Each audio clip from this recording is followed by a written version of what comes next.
Hi, guys. Welcome back to Shore Parenting. Today, I wanted to talk about what to do when you've given your kid those two choices and they don't want either of them. This comes up very often. Parents have learned, give two choices that find, both of which acceptable, and your kid will choose one and you move on with your day. And that totally works for a lot of toddlers, especially. But at some point, there almost always is going to be another layer. And one of the things that we work on in shore parenting is focusing on the empathy and the respect piece so that when we hit that extra opposition, we know what to do. So this might look like your um, you tell your child, do you want to put on your pajamas first or do you want to brush your teeth first? And you've been asking this question every night and it's been going great. And all of a sudden your 4-year-old goes, no, don't want to. I'm not brushing my teeth. And all of a sudden you're in this place of, well, now what? Now what do I do? Now is my only option to fall back on those old patterns and parenting strategies that I was using before I tried to shift to a more respectful lens? And the answer is no.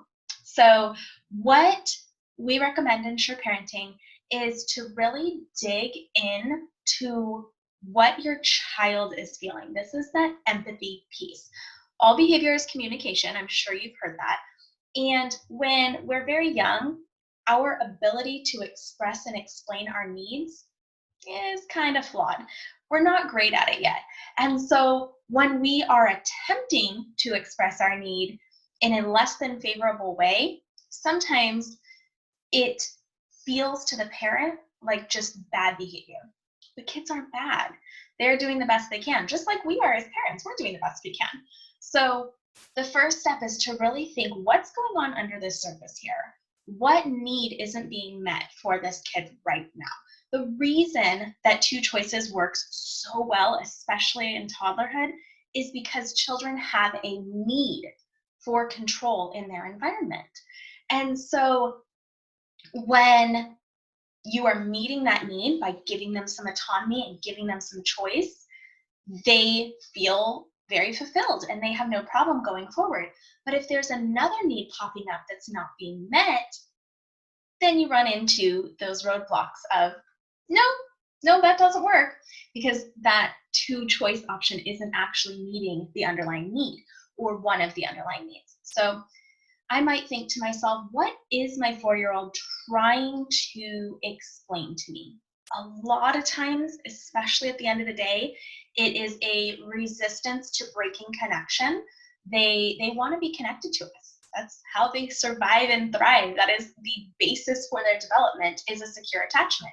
And so once they are aware of the separation piece of bedtime, they might resist it. If you've had problematic bedtimes in the past, they might be triggered on a low level trigger to, oh, well, like now it's time to fight about bedtime. And you might be too.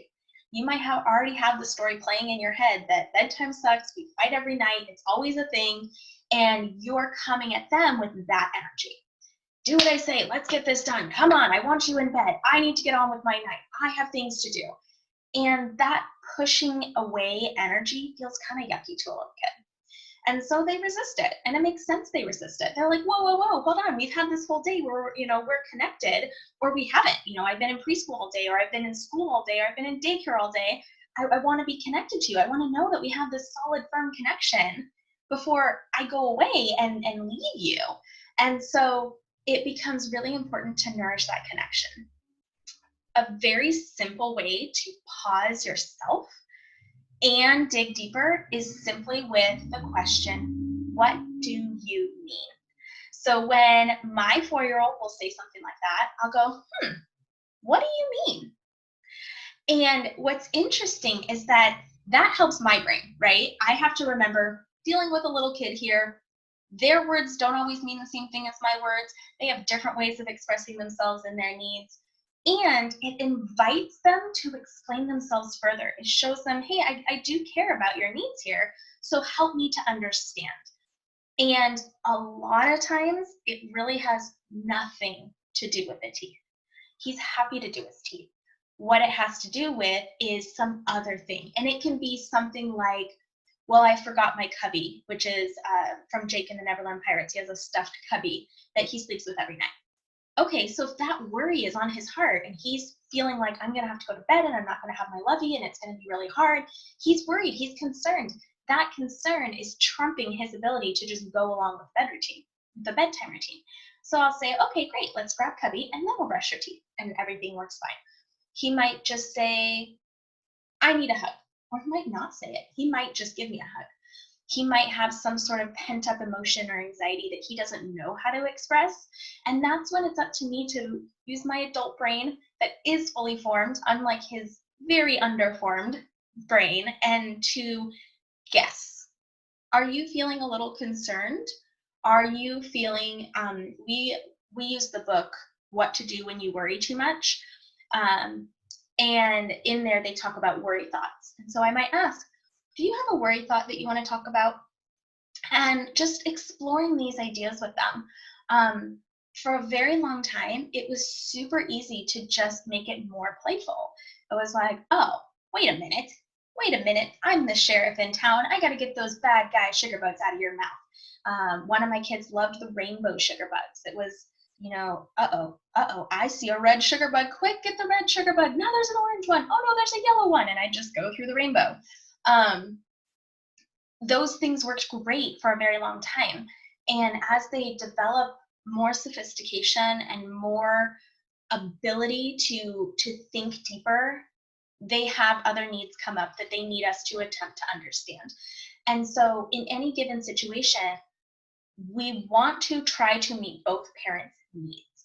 And as parents, we sometimes get stuck in the idea that we're the parent, so it's our way or no way. And it leads to a lot of unnecessary conflict, a lot of unnecessary conflict. Um, we just decide arbitrarily that we're brushing your teeth and this is where we're doing it and this is how we're doing it and you don't get a say at all. And when a kiddo feels very bulldozed emotionally and kind of controlled in that way, they're going to push back because nobody likes to feel that way. And yes, we're tired. It's the end of the night. Bedtime is hard, almost universally. I totally get that. And it's worth noting that taking 30 seconds to step back and check your own ego can make the whole thing go so much smoother. So much smoother. So if your kiddo said, stop, don't brush my teeth, I want to lay down. Yeah, it's ridiculous. It's weird. But who cares? Your real concern is that the teeth get brushed. If he wants to brush them laying down, that doesn't really hurt anybody. Go for it, dude. And so that's the next step. When your kids hit some sort of resistance, figure out if there's a way that you can empathize, really understand where they're coming from. Do they need more control? Maybe this is the same question you've been asking forever, so it doesn't actually meet their control need because they have answered it so many times that it just doesn't have that same effect. Maybe they are still needing to get the energy out of their body, so they want to do a 1-minute dance party first. Maybe they forgot something that they're worried about. Maybe they've been worried all day. Maybe they haven't really had a chance to connect with you. Maybe they want to sing with you while you do whatever this undesirable activity is. There's so many options. And the basis of it is to ask yourself, what need is not being met in this moment? Either mine or the kids. Because I have a need for my kids to go to bed so that I can clean the kitchen and get ready and do all those things. And yes, it's important that I meet that need too. But the way to meet that need is to go forward and meet my kids' needs. Even if to me they don't seem important, it's important to them. And if I take that brief moment to meet that need, they're so much more cooperative every time, without fail. And when they are struggling with something and I'm missing the mark, just connection. Just, you know what, dude, this is really hard. I will give you a hug. I know this isn't enjoyable for you. I know that for whatever reason that I don't understand, this is a hard day. We have hard days sometimes. And just taking a few moments to connect on that level really helps them to feel seen and heard and want to move forward. Um, in my group, we had an interesting question come up. The Facebook group is Empowering Moms to Uplift Kids. The link is always down below. You can join it for free. There's some really great conversations, tons of different perspectives and viewpoints to help you when you are just seeing red and can't see anything but defiance or bad behavior, and you need help shifting that lens so that you can make productive progress towards problem solving. But this mom posted that her 5-year-old was going and peeing in the backyard. Now, first of all, they'd always allowed this. This was not ever a problem. Your boy, your potty training, sure, pee on the rocks, whatever. Definitely did the same thing. But I guess dad's concern was that he could smell pee now. So he wanted it to stop. And so they told the kid, no, you can't do it anymore. And he would do it anyway. And so they were focused on the defiance piece. And I encouraged them to look a little bit deeper. What need is he meeting? Because he only did it right after school. So is he grounding? Is he going out barefoot and walking in the grass? There's a little grounding aspect to that helps release anxiety and helps you feel more in control and helps you to relax after a day of being pent up, right? Is he blowing off steam in some other way? Maybe it just is like a total control thing and he feels very powerful to stand over the bushes and pee on them. Wow, like mammals do that, especially male mammals. They spray on things, right? So maybe that's it. Maybe he's just confused because he's always been allowed to do this, and now out of nowhere, he doesn't understand why suddenly this expectation has shifted. And for the parents, I'm not saying disregard your concern and just let your kid do whatever he wants. I'm saying figure out what the actual concern is and what need this behavior is meeting for your child so that you can either help them meet their need the same way and address your concern, or help them meet the need another way and address your concern. So the concern is the smell, right? So maybe he absolutely can go pee on the rocks. Here's a watering can. You pour the water on your pee afterwards so it dilutes the smell. Problem solved, right? Maybe, I don't know. I never had this like issue of a so much pee that it smelled, but it's worth trying, you know? But a 5-year-old's old enough to understand, well, my concern is the smell. So what other ideas can we incorporate that you still meet your need to maybe ground or let off steam or whatever, and also the yard doesn't smell? We can meet both needs at the same time. So one way would be diluting the pee. That would allow him to meet his need in the same way. Maybe his need needs to be met in a different way. You know what? You can go outside and throw rocks at the bushes because that's still kind of a power play thing. You can still do the grounding. I'm going to have you pee in the toilet. That way he's still meeting that need, but your concern is also met by eliminating the peeing outside. There's just different strategies for any situation, endless amounts of strategies. And that's what I do. I talk to families and I help them to figure out what's your actual base concern. When you take out the ego and you take out the control, what's your worry, what's your concern? Because that's important and we need to meet that. And what need is your child meeting, either by their resistance or by their behavior? Because it's one of the two. There's a need there. So how else can we meet that need? And then we work together to meet both people's needs. Another mom had a great suggestion of explaining sort of the history of how bathrooms came to be and how those benefit us. I know my kid, he is the exact brain child. If you have not listened to that podcast, I explained the 4 different brain types. I will link it above. But he loves when things make sense. If I can explain something to him, he will embed it in his heart and it will become his new foundation for understanding, and we will have virtually no more issues if it makes sense. And so, yeah, it totally might be worth explaining something that you might think is above a 5-year-old's level, but just giving them something to understand about this, helping it make sense to their brain, creating connections and scaffolding so that they can adapt their behavior. If your kiddo is not doing well, it's because they can't for some reason. If you're not doing well, it's because you can't for some reason. In the book, Sure Parenting, Building Blocks to Create Their, there we go. Sure Parenting, Building Blocks to Create Their Best Childhood, I talk about your AIM. And AIM is an acronym. I like acronyms.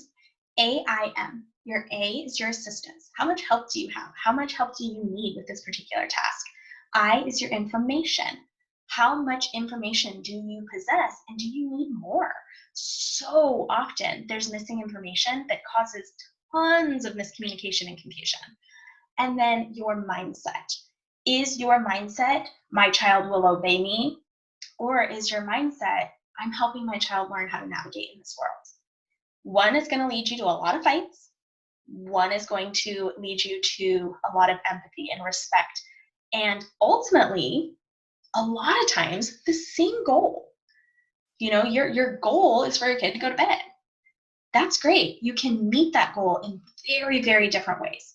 For me, it feels a lot better if I know that I am taking that time to explain my unmet need, to own my own emotions and triggers, and to really understand my kids' unmet needs so that we can find solutions that meet the needs of both of us at the same time. So that's the goal. That's sort of the next step.